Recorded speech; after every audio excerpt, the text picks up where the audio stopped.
la députée de Saanich Gulf Islands. C'est un grand honneur de prendre la parole aujourd'hui pour la première fois dans une nouvelle année et aussi au début d'une nouvelle décennie. En commencement, je veux dire que je vais partager mon temps avec mon collègue, l'honorable député de Nanaimo Ladysmith.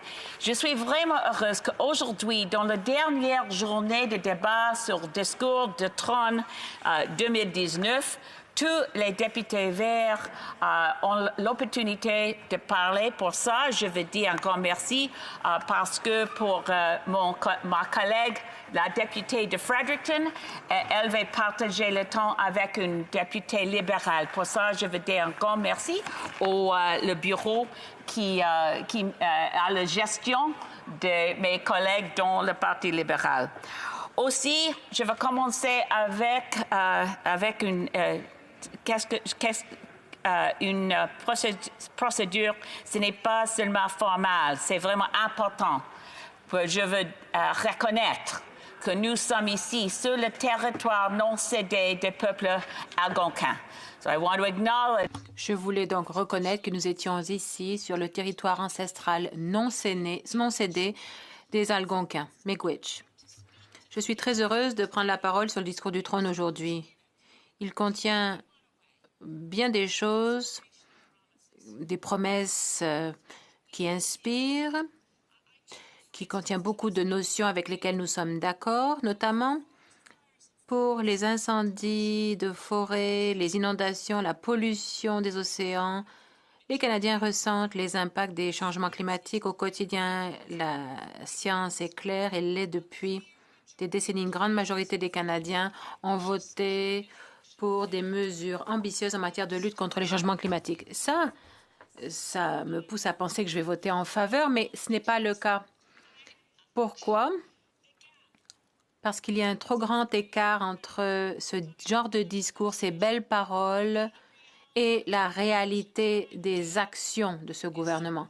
Cet écart est si énorme qu'il donne le vertige, qu'il donne le tournis. Un exemple, pourquoi est-ce que je vous renvoie au discours du trône de 2015 que j'ai appuyé à l'époque. J'ai voté en faveur du discours du trône de 2015. J'ai beaucoup aimé cette promesse et je vais la rappeler à ceux qui nous suivent et qui ont servi en cette 42e législature. Et je cite le gouvernement, les choses que le gouvernement ne va pas faire. Alors, il ne va pas avoir recours à des tactiques comme les projets de loi omnibus pour éviter la surveillance. Eh bien, le projet de loi omnibus, notamment pour les ententes pour poursuites différées, eh bien, ces mesures étaient cachées dans un projet de loi budgétaire omnibus. Pourquoi est-ce que ce n'était pas un projet de loi à part entière? C'était un projet de loi omnibus. Et ces ententes de poursuites différées n'auraient jamais dû être inclus dans un tel projet de loi omnibus. Dans le discours du trône de 2015, on disait aussi que le gouvernement allait essayer de renouveler les relations de nation à nation entre le Canada et les peuples autochtones, une relation basée sur la reconnaissance des droits, sur le respect, sur la collaboration et le partenariat.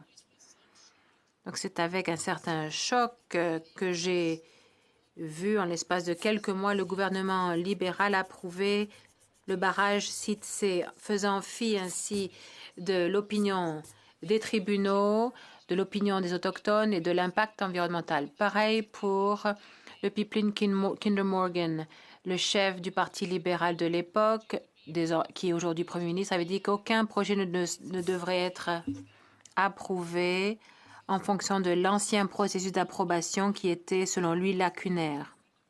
Les Musqueam, les Squamish, les Wessanik étaient tous contre. Pareil pour Muskrat Falls, on a fait fi des préoccupations des Inuits. Et ce que je préfère encore, et je cite encore le discours du trône de 2015, c'est que, bon, pour veiller à ce que 2015 soit la dernière élection fédérale réalisée en vertu du système électoral uninominal à un tour. Alors, Est-ce qu'on peut vraiment croire le nouveau discours du trône vu les promesses qui n'ont pas été tenues dans l'ancien discours du trône?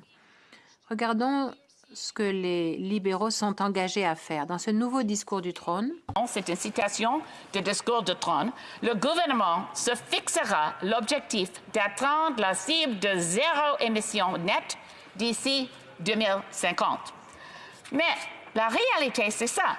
Nous restons maintenant avec la même cible que la cible qui était placée dans le gouvernement de Stephen Harper, l'ancien gouvernement conservateur. C'est pas à ce moment, actuellement, ce n'est pas changé par un seul tonne de changement. So here we are. Nous voici donc avec un gouvernement qui nous dit qu'on peut arriver à zéro émission nette d'ici 2050.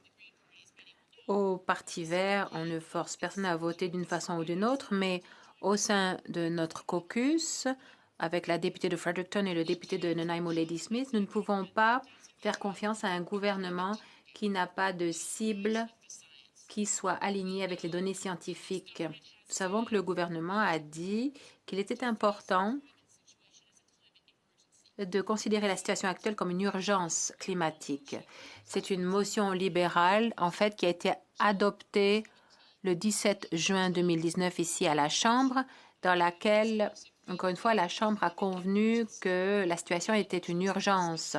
On disait que la Chambre déclare que le Canada est dans une situation d'urgence climatique qui nécessite que le Canada s'engage à atteindre ses cibles nationales en vertu de l'accord de Paris, réduisent ses émissions pour faire en sorte que le réchauffement ne dépasse pas 1,5 degré Celsius. Et pourtant, nous voici avec un discours du trône qui n'utilise jamais l'expression d'urgence climatique. D'urgence climatique. Mais le discours du trône ne mentionnait pas une seule fois les mots urgence climatique. We, in the speech from the throne. Dans le discours du trône, on dit qu'il faut faire face au changement climatique. Le gouvernement nous dit qu'il faut atteindre des émissions zéro net d'ici 2050.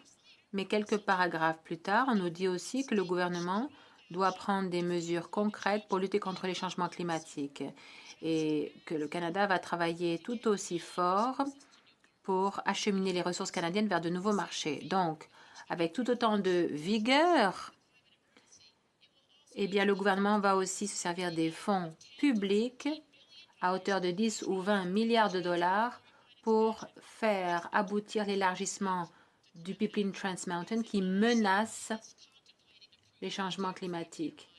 Et le gouvernement s'apprête aussi à approuver la mine Tech Frontier, ce qui va à l'encontre de la déclaration de l'ONU sur les droits des peuples autochtones.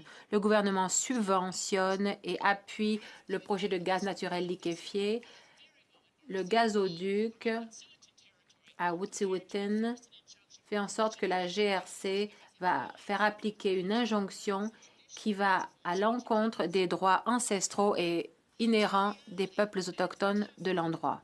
La réalité est difficile. Moi, je travaille sur ce dossier depuis 1986. La réalité, c'est que j'ai vu les gouvernements successifs qui avaient toutes sortes de bonnes intentions, des libéraux, des néo-démocrates, des progressistes conservateurs. Je les ai tous vus. Ils se sont engagés à lutter, mais la lutte est devenue trop difficile pour eux. Donc, voilà le choix difficile à faire. Ce n'est pas un choix où on peut tergiverser ou faire un petit peu de ceci, un petit peu de cela. Un pipeline ici, une mine de sable bitumineux là, tout en honorant les engagements. Non, le choix est difficile. Nous